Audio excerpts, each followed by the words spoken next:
eu tenho um negócio, talvez é bem na linha da Négia mesmo, que vocês sabem que hoje a gente vive uma epidemia de obesidade no país, né? Então eu pensei, outro dia eu estava num restaurante cheio de comida gostosa, e eu sou um que lido com isso, então eu pensei assim, num restaurante dietético, onde a comida fosse muito ruim, arroz queimado, feijão mal temperado, então você teria um produto de baixo valor com grande mercado, né? Então essa é uma ideia inteligente aí para aproveitar uma oportunidade, né, de mercado. E enquanto eu ouvi aqui todos os palestrantes, eu me senti tão bem, assim, muita ideia, muita coisa, me senti bem mesmo, sabe? Por vários aspectos. E isso que você contou, Jofre, da Anvisa, olha, foi assim, a melhor notícia do dia até agora. Porque quando nós começamos o projeto ABIME, em 2010, a gente ia nas empresas e perguntava, e tinha um questionário, e era aberto assim. A primeira pergunta era, qual é o maior problema do seu negócio? Assim, unanimidade era Anvisa. Mas era uma coisa tão séria que as empresas, elas desenvolviam projetos, produtos, lançavam no mercado externo só para ficar fora da alçada da Anvisa. E então, como eu sou uma pessoa muito humilde, né, então eu digo assim que não foi totalmente o projeto que fez isso, só 95%, né, da responsabilidade. Porque a Anvisa participou ativamente do projeto, estava contando para o Jofre, nós fizemos uma oficina grande lá em Brasília também, né? Outra coisa assim, que me ocorreu quando o Eduardo estava contando, né, como que a empresa foi aproveitando as oportunidades que apareceram, aí me lembrou também uma historinha do Onofre, que era uma pessoa muito religiosa e que tinha assim plena confiança em Deus. E aí, onde ele morava, começou a encher, muita chuva, o rio subindo, né? E aí ele pensou assim, eu não vou embora porque Deus vai me socorrer. E aí passou lá os vizinhos, vamos embora, Onofre. O Onofre falou, não, eu confio em Deus, Deus vem me socorrer. Aí a água já estava assim no nível da porta, apareceu lá a Defesa Civil no barquinho, Onofre, vai embora. Ele falou, não, eu tenho certeza, eu confio em Deus, Deus vai me socorrer. Aí ele já estava em cima do teto, a água no teto, passou os helicópteros lá da Polícia Militar, Onofre, vamos embora. Não, eu confio em Deus, Deus vai me socorrer. E aconteceu que a água subiu, e ele chegou diante de Deus e falou, Deus, mas eu sempre confiei em você. Ele falou, mas Onofre, eu mandei 3 vezes o socorro e você não aceitou, né? E essa história, para mim, tem muito a ver com essa questão, várias coisas que foram apresentadas aqui hoje, né? E eu tive até vontade, assim, durante algumas falas, de falar, né, assim, que cada um possa se visualizar dentro de todas essas coisas que estão acontecendo, né? A gente ouve histórias apetitosas, como foram contadas aqui, a gente vê Steve Jobs, a gente viu Bill Gates, né? Mas quanta coisa vai aparecendo no nosso caminho, né? Quantos de nós, por exemplo, assistindo um programa do Silvio Santos de domingo à tarde, identificamos ali uma oportunidade e trabalhamos, porque não é só identificar a oportunidade, né? É trabalhar para fazer com que essa oportunidade amadureça, essa ideia prospere, né? E o nosso projeto, ele vem ao encontro dessa, vamos dizer assim, dessa possibilidade, né, que todos têm de empreender de uma forma articulada, porque como disse os filminhos, o estoque de vídeo do Marcelo, você precisa ensinar essa fonte para a gente, é um melhor que o outro.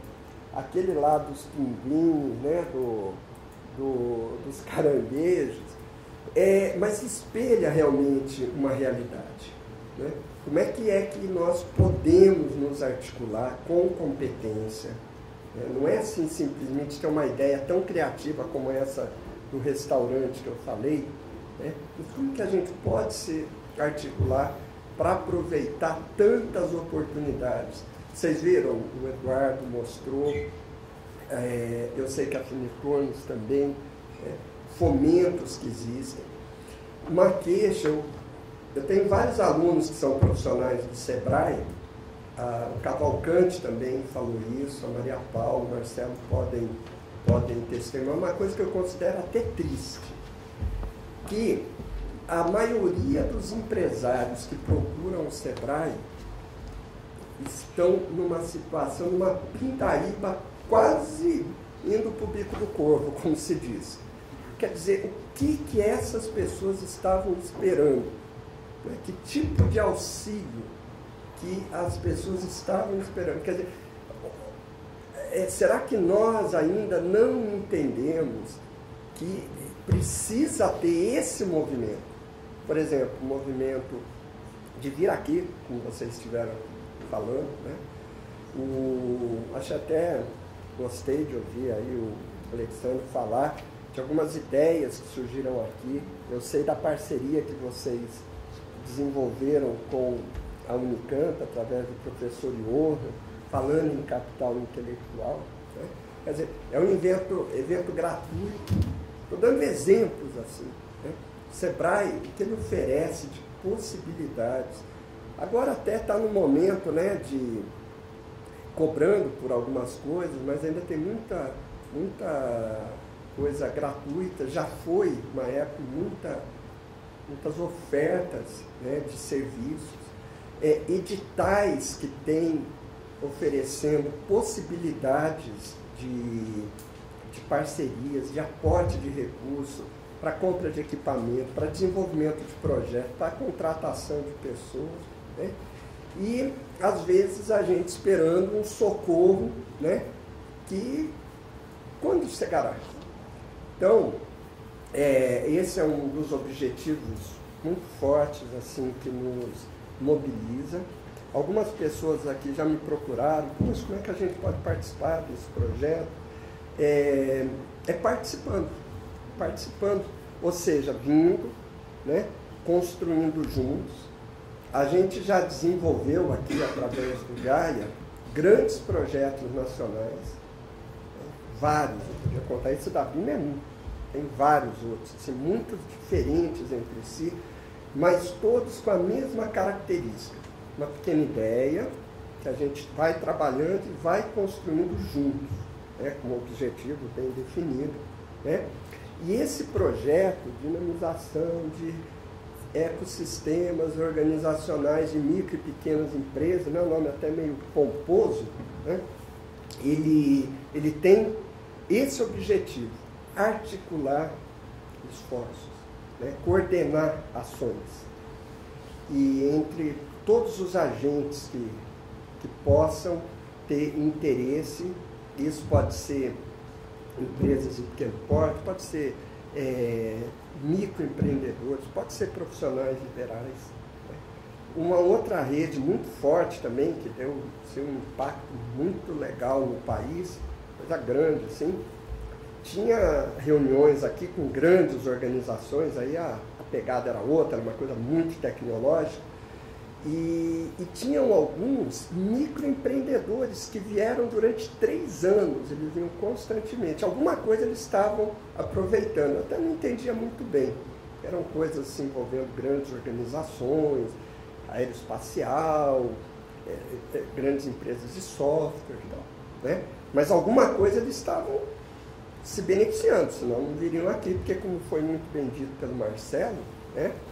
Uma característica do micro e pequeno empreendimento é que as pessoas elas vão se acumulando de uma série de tarefas e deixam, né, uma atividade muito nobre, importantíssima, que é pensar o negócio. A gente entra num ritmo de execução e se torna escravo dessa roda viva, né? Como também foi dito, né? Pagar conta, como é difícil, né? E às vezes perdem oportunidades importantes, né? Que então momentos como esse, tantos outros, são oportunidades para isso, para a gente se renovar. E para concluir, nós estamos tendo esse primeiro evento. Dia 23 de março nós vamos ter um segundo evento nessa mesma linha, né? E cada um dos eventos ele tem um foco específico, que são os 2 focos do negócio, do projeto, né? Então nós vamos ter um grupo, digamos assim, né, se a gente quiser sofisticar, um ecossistema de empresas intensivas em tecnologia. 3 ótimos exemplos aqui, né?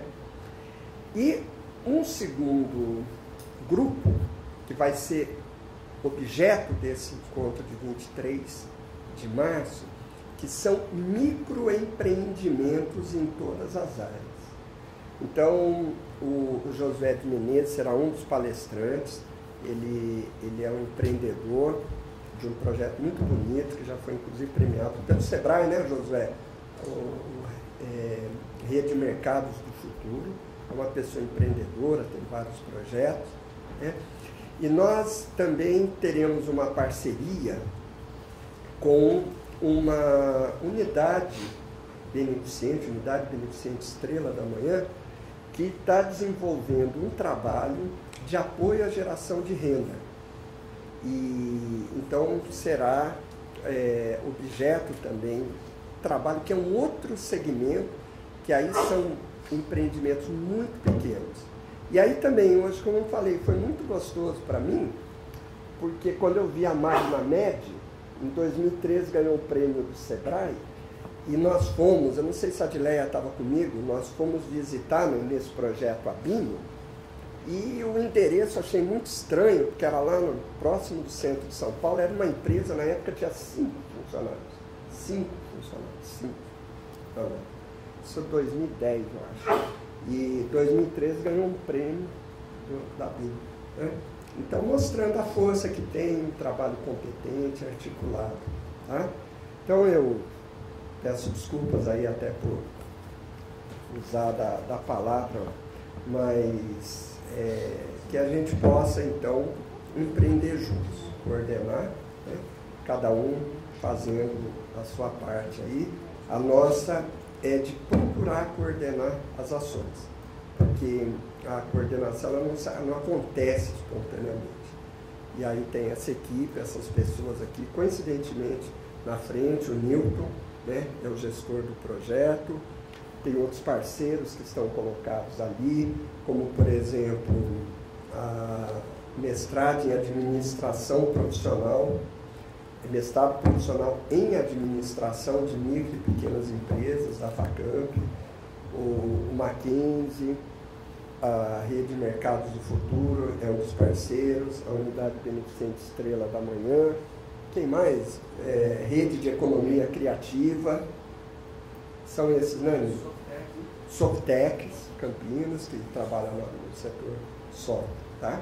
Estamos abertos aí. E agora também abertos para as perguntas.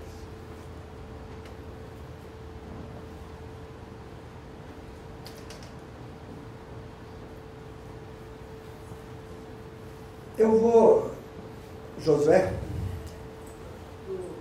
senão eu iria fazer uma pergunta aqui.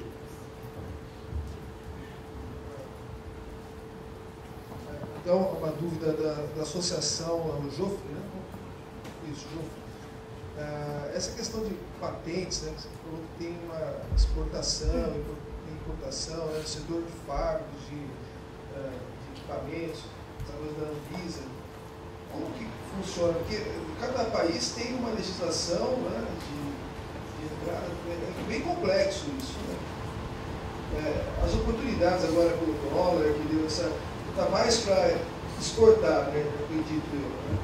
Como que essa barreira é superada, né, em relação a marcas e patentes? Como funciona isso?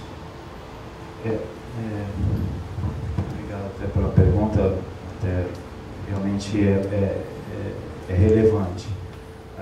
O mesmo critério que o Brasil usa para ele validar os seus produtos, os seus equipamentos, validar e registrar, né? Sem dúvida que isso também existe nos outros países. Então, é tão difícil quanto, né? Na verdade, o projeto que a gente tem de exportação é justamente para viabilizar, facilitar esse trâmite, né? Então, nos Estados Unidos, por exemplo, tem o FDA, né, que faz o papel da Anvisa. Na Europa, você tem a marcação CE, né, que é uma marcação que tem que ter para qualquer produto para a saúde também entra nesse trâmite, né?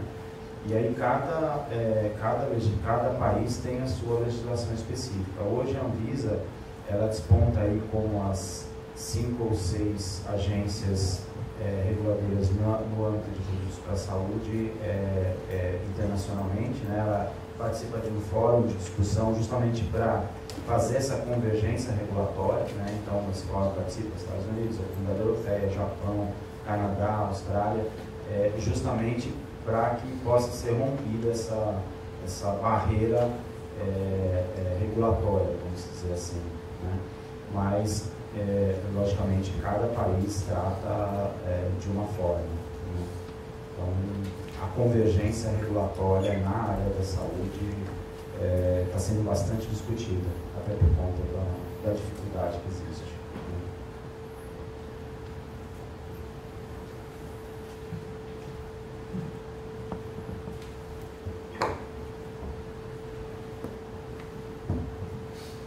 Bom dia, pessoal. Meu nome é James Costa. Eu tenho uma pergunta para o Eduardo Antônio Neja.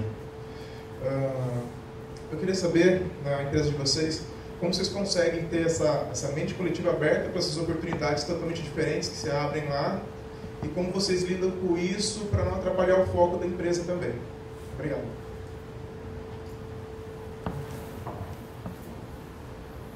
Problemas financeiros do governo. Antigamente eram 3 microfones desses, né? Agora só tem um, tá vendo? Bota na Dilma. Bom, vamos lá. Bom, primeiro que eu só contei a parte que deu certo. A parte que não deu certo eu não contei. Obviamente que muitas das iniciativas que a gente tem acabam não dando certo. Eu acho que o segredo é identificar o ponto aonde já fica claro que aquilo não vai prosperar e interromper. Às vezes a gente tem dó de parar um projeto no meio e falar, pô, mas já fizemos tanta coisa, já compramos isso, fizemos aquilo, trabalhamos tanto. Mas se a gente identificar que teve uma mudança de rumo, a gente tem que saber separar. A sua pergunta é muito boa. A gente começou a trabalhar com a parte de inovação quando nós recebemos os primeiros apoios da FINEP, através da subvenção econômica. E naquela ocasião nós não tínhamos uma atividade organizada de pesquisa, não tínhamos uma atividade de pesquisa e desenvolvimento organizada na empresa. Era mais ou menos assim, a gente ofertava lá um produto, um serviço para o cliente, que muitas vezes não existia, a gente estava pensando também embrionário, mas uma empresa pequena não tem condições de ter um estoque enorme de soluções prontas, então muitas vezes você depende de uma encomenda para sair desenvolvendo. Então era mais ou menos assim, e pessoal, o comercial vendeu o negócio, agora corre para fazer, tem que entregar em 30 dias. Era mais ou menos isso. E o nosso impacto grande foi quando a gente começou a ter uma atividade de pesquisa que era assim, poxa, agora nós estamos desenvolvendo um negócio que não tem encomenda. Nós vamos ter uma coisa para pôr na prateleira para depois ir para o mercado. Então a gente tem uma condição melhor de refletir, de organizar. Agora, como gerenciar isso dentro de uma empresa de pequeno porte? A gente optou pelo seguinte, a gente simplesmente isolou o pessoal de pesquisa do resto da empresa. Essa era uma solução meio radical, mas a gente colocou o pessoal numa sala separada. Nem ramal do PBX eu liguei lá para não ter perigo de repente ter o pessoal de pesquisa atendendo o cliente no telefone. Né? Porque a ideia foi realmente dar liberdade. A gente não sabia exatamente quais eram os resultados, a gente colocou lá algumas coisas para serem desenvolvidas e separou. E obviamente, quem tem a prática de recursos humanos sabe, isso gera um baita no ciúme dentro da empresa. Por quê? Porque o sujeito que trabalha na empresa, pô, eu estou aqui há 12 anos, trabalho, chego aqui às 7 da manhã, saio daqui às 6 da tarde, trabalho para Dedéu, etc e tal. Agora vem esses caras aí, esses, como é que chama? Pesquisador. Os caras chegam tarde, ficam contando piada, tomando café, não faz nada e ganham mais que eu. Como é que pode isso? E ficam com as glórias, etc, etc. Então é muito difícil você fazer esse balanço. A gente chamou todo mundo e falou, olha, tem um pessoal que vai trabalhar com a gente, que vai trabalhar com essa parte de desenvolvimento. Não sei exatamente o que esses caras vão dizer, que conclusão eles vão chegar, podem chegar a conclusão nenhuma, podem chegar a algum produto novo, mas ó, vamos apoiar esse pessoal porque provavelmente daqui a 2 anos a gente vai viver do que esses caras inventarem agora. Então vamos deixar essa turma trabalhar em paz. Foi mais ou menos essa condição. Agora, a gente só conseguiu fazer isso porque a gente recebeu um apoio para fazer o projeto de pesquisa. O recurso próprio da empresa é muito difícil você fazer a partir do início. Depois que a coisa começou a ficar engrenada, aí é uma questão de disciplina. Você pega lá um recurso, separa ele e fala, olha, isso aqui agora é para fazer desenvolvimento e você tem que estar consciente que pode dar certo ou pode não dar certo, né? Mas hoje a gente tem praticamente 70% do faturamento de produtos que não existiam há 2 anos. Então, esse negócio funciona bem. Então, como falar, pessoal, a gente está preocupado porque daqui a 2 anos a gente vai falir, porque não tem nada novo hoje. Tem que arrumar um negócio diferente para começar a fazer esse aperfeiçoamento. Mas, de fato, essa gestão numa pequena empresa é realmente bem complicado e a solução que a gente teve foi realmente separar fisicamente e até funcionalmente o pessoal que trabalha com a parte de pesquisa do pessoal do dia a dia da empresa. Bom dia. Para o representante da Finitornos, Alexandre, né? Alexandre. Quando você passou a distribuição do seu market share, eu percebi que a parte automobilística, se não me engano, estava com 5%. É isso? E a aeroespacial, 75%. O mercado automobilístico é um grande mercado, né? Vocês estão querendo sair do mercado automobilístico? É uma estratégia? Na verdade, não. Nós nascemos no mercado automobilístico, né? Sempre atendemos aqui a região. Nosso foco sempre foi em veículos pesados. Aquele modelo que você viu, protótipo, era com um caminhão. Ela tem uma particularidade. Aquele desenvolvimento em 15 dias permitiu aquele caminhão entrar dentro da Fenatran, na Anhembi, naquele prazo de 15 dias. E sempre foi um diferencial nosso buscar trabalhar muito próximo da engenharia no desenvolvimento de produtos. Esse aí foi um slide do ano passado. O mercado automotivo realmente sofreu bastante. Mas a nossa ideia continua. Nós agora saímos do protótipo, estamos no aftermarket. Nós somos homologados para fornecer algumas peças para o nosso cliente que vinham originalmente da Alemanha e agora a gente está atendendo aqui a América Latina. Só que o volume está pequeno ainda por conta das conjunturas do mercado.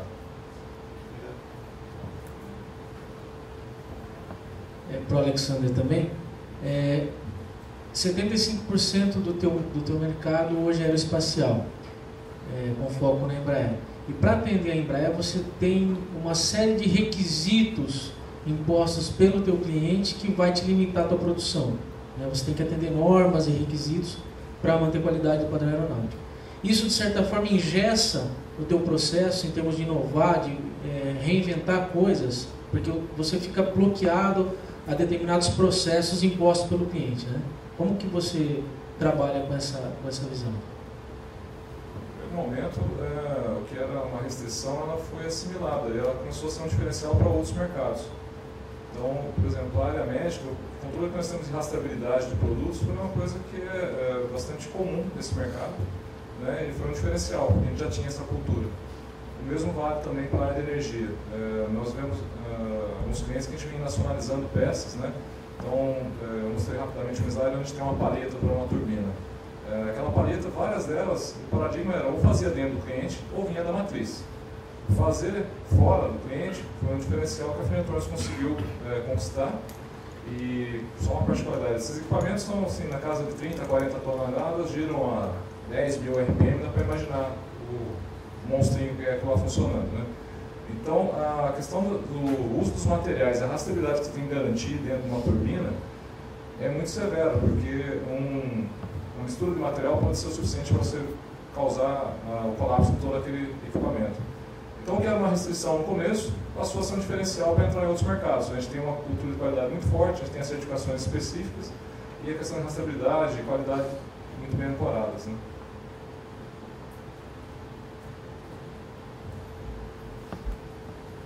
Fazer uma pergunta para o Marcos. Sim.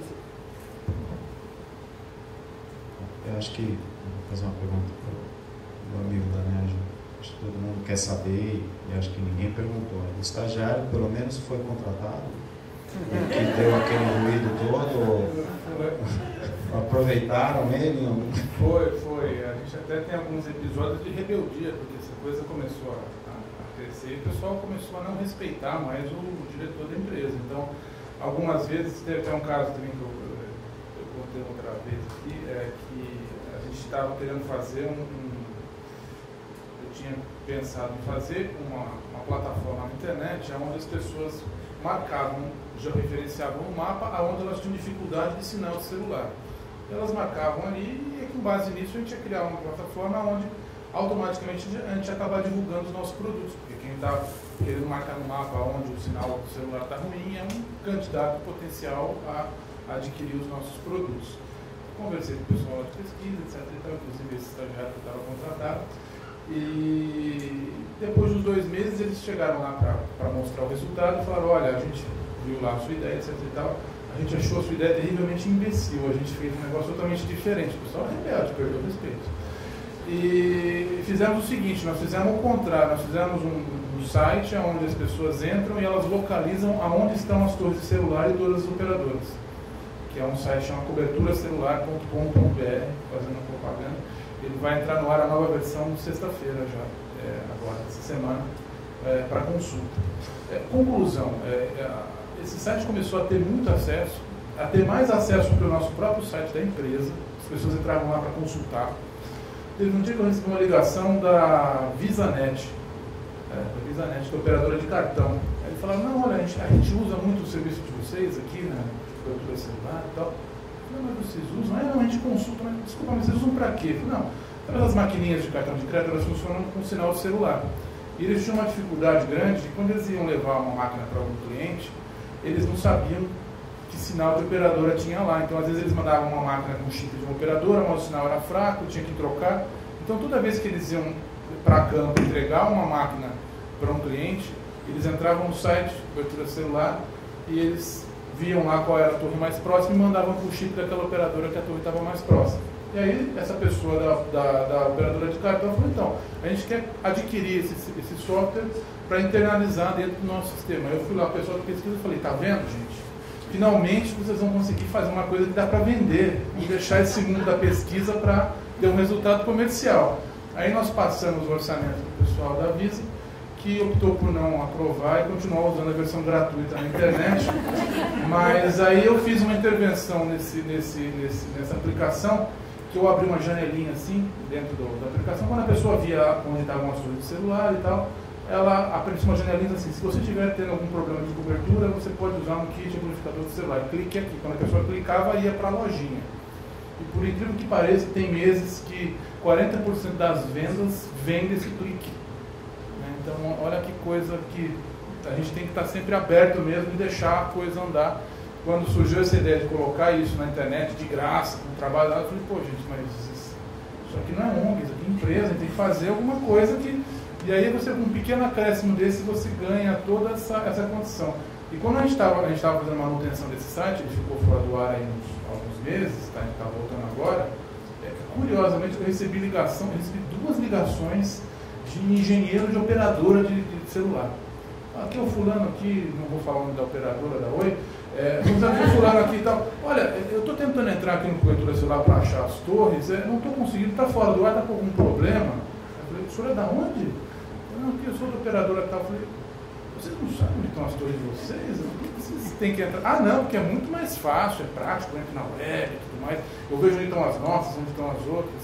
E na verdade é uma informação pública que a Anatel coloca de uma maneira, de forma de tabelas, difícil de localizar. E o nosso pessoal fez lá um software que aparece no mapa, aparece o desenho das torres e tal. Então, a gente acaba sendo bem flexível de ficar ouvindo essas pequenas ideias, né? E só contas que dão certo aqui, para não passar muita vergonha. Ok. Eu gostaria de ouvir aqui do colega do Sebrae. Esses gráficos que foram apresentados, logicamente, você expõe para outros setores, né? Trabalho com diversos setores aqui e você apresentou algum deles. Então, acho que é interessante a gente saber que talvez isso possa ser expandido para setores específicos. E se esta configuração, esse cenário acaba sendo expandido para outras unidades do Sebrae, a nível nacional, enfim, como é que isso nacionalmente acontece? Esses dados, eles refletem a situação das empresas que nós temos hoje na região de Ribeirão Preto. É um trabalho que nós fazemos, inclusive saúde é uma das áreas que nós atendemos com os agentes locais de inovação. Nós pegamos alguns segmentos, né, bem comuns, alimentação, metalmecânico, construção civil, porque isso está presente, né, em praticamente todas as regionais. Esses dados eles podem ser compilados e transformados graficamente daquela forma por todos os nossos escritórios. No estado de São Paulo nós temos 32 regionais. No Brasil, os mesmos diagnósticos, né, que o MPE e o Radar da Inovação também estão disponíveis, são parte da metodologia aplicada pelo programa ALI. Então, assim, é possível, com esses dados, tirar informações da mesma forma que a gente fez e até outras. Aqui não nos interessava nesse momento, mas, assim, é muito mais amplo.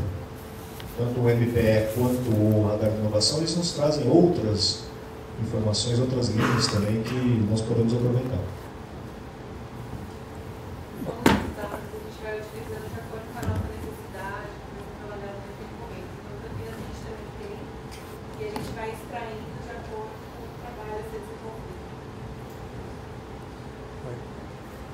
Então vamos aí para a última pergunta.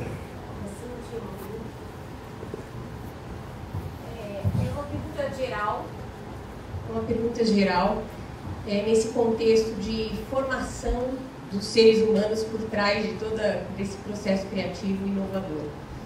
Como é que a política de RH, como papel estratégico fundamental para articular, não só internamente, mas externamente, com outros momentos aí dentro do ecossistema? Vocês podem dar algum exemplo?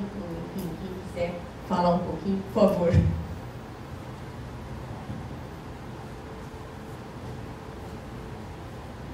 Quem quer falar? Bom, a política ela é dinâmica e intensa.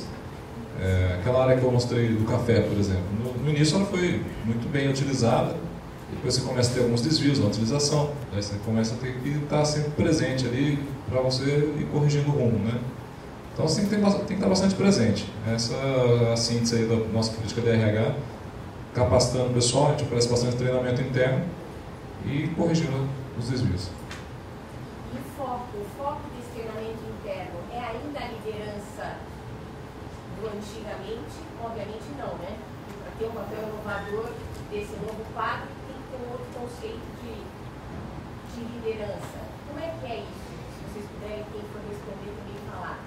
Liderança compartilhada, liderança circular, o que está promovendo essa colaboração de intraempreendedores, as pessoas começarem a mudar a mente e os seus corações, né, para vencer o medo de palpitar de uma ideia não dar certo e continuar acreditando, né, nesse processo. A gente fez um ajuste também, assim como o modelo de gestão que a gente via de inovação não se adequava para o nosso ambiente, que era pequeno, também as políticas de RH. A gente começou com treinamentos que eram até ambiciosos, né, para capacitar empreendedorismo, e a gente viu que não estava tendo a aderência que a gente precisava. O que a gente fez foi trabalhar com pipeline mesmo assim, né? Então tem os gestores de área, onde eles têm os treinamentos dirigidos, e tem o pessoal das células, que eles têm um treinamento mais prático, em ferramentas da qualidade, ferramentas de Kaizen. Então a gente, com o tempo, começou a adequar a dose do que a gente tinha que passar para o pessoal para ter maior eficácia, porque a gente percebia que a gente estava chegando a uma carga de informação muito grande e acabava não tendo o resultado que a gente estava querendo. Você vai falar aí? Bom, vou comentar. eu já não vou ser tão... É muito difícil, a gente tem muita teoria, a gente planeja muita coisa, mas a realidade às vezes é complicado para a empresa pequena, principalmente base tecnológica e principalmente na região de Campinas. Porque por mais que a gente planeje capacitação, a estratégia de recrutamento pessoal, etc. e tal, a pequena empresa sofre um grande problema hoje, que é o seguinte, a gente chama a falta de grife. Você pode ter um engenheiro brilhante, um pesquisador brilhante, que vai aparecer uma multinacional com um nome fantástico, maravilhoso, com um crachá mais bonito que o seu, e ele vai sair e vai para outra empresa, e você vai perder, continuamente você vai estar perdendo talentos, porque é muito difícil para uma empresa pequena, às vezes até recebendo salários menores. Eu até brincava com o pessoal da Claro, eu falei, olha, estou formando RH aqui, eu sendo gerente de rede, tem 6 caras que trabalharam comigo. E aí vai os ciclos das empresas, e as empresas maiores, elas acabam tendo esse conhecimento, também sabem desse ecossistema, que tem a empresa pequena que às vezes pega a pessoa recém-formada, ou pega a pessoa com pouca experiência, acaba dando essa capacitação para a pessoa, quando ela está boa, ela vai para um outro centro de pesquisa, vai para uma empresa maior. Então a grande dificuldade de empresas pequenas hoje é reter talento, e muitas vezes não é só por conta de salário, não. Às vezes até a pessoa sai por conta com uma remuneração até menor do que ela tinha, mas porque ela está em uma multinacional, uma empresa maior, etc. Então é muito difícil às vezes você manter o pessoal da área de tecnologia, né? Eu fiquei feliz porque isso não acontece só comigo também, uma empresa pequena. Eu estava participando de um evento de telecomunicações no ano passado, a Futuricom, e estava com o executivo aí de uma grande operadora, ele estava reclamando, dizendo, pô, eu não consigo manter o pessoal aqui de desenvolvimento. Eu falei, por que não? Vai tudo para o Google. Eu falei, mas como não? A gente oferece, eu pago o dobro do salário, eu faço isso, faço aquilo ali, mas a minha empresa é chata. Ele quer ir lá, porque lá é legal, porque está na moda, porque ele vai ganhar menos, vai não sei o quê, mas eles têm um ambiente, as pessoas todas largam tudo para ir trabalhar nessas empresas de base tecnológica, aí, de internet, etc. e tal. Então, se as grandes têm esse problema, muitas vezes nesse ecossistema, de empresas chatas para essa nova geração, a gente, com empresas menores, também tem isso. Como é que a gente tenta escapar disso, né? A gente tenta escapar tentando colocar um pouco mais de significado no trabalho que a gente tem. Então, é o que a gente procura fazer na nossa empresa. Se a gente olhar tudo que a gente faz hoje, tudo tem um certo significado. Se a gente volta para casa e diz assim, puxa, olha, hoje eu cumpri uma missão, que eu ajudei lá o pessoal na tribo, lá na Amazônia, a ter comunicação, pô, eu deixei lá o bandidão do crime organizado sem falar no telefone, não sei o quê. A pessoa tem uma motivação de que ela está fazendo uma coisa importante, independente da grife que ela tem da empresa ou da questão da remuneração. A gente tenta ter um diferencial para reter talentos através desse caminho. Aliás, eu fiz aquela proposta do restaurante, eu tenho outro negócio, só que esse eu preciso falar em off, de alto valor agregado, pegando esse segmento aí. Bom, quero agradecer a participação dos nossos palestrantes e quero informar que para melhor interação e publicação de notícias do projeto de dinamização da inovação em micros e pequenas empresas, nós criamos no Facebook o grupo Gaia CTI, convidamos a todos a se inscreverem. Agradecemos a presença e nosso próximo evento está agendado para o dia 23 de março. Grato pela atenção.